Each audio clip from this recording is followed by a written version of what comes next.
Here I have Honor 10 and let me show you how to enable the backup option on the following device. So at the very beginning, let's start by unlocking the screen. Then you have to open the settings. From the list of settings, let's choose System and here choose Backup and Restore. Here you can use the Huawei backup or the Google backup. In my case, let me use the Google one, so let's enable the backup my data by using that switcher. Now you have to go back and you need to add the Google account to have some backup account available. So let's choose on backup account. If you have added some Google accounts, you can use them. If not, let's choose add account.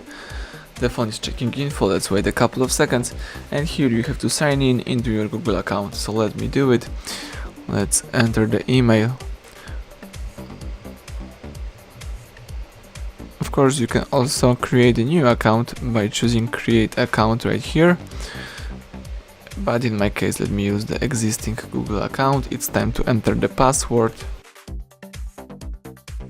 That's it. Now all you have to do is simply choose next right here.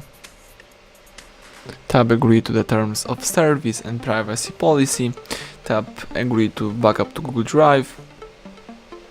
And that's it. You just enable backup my data and add necessary backup account.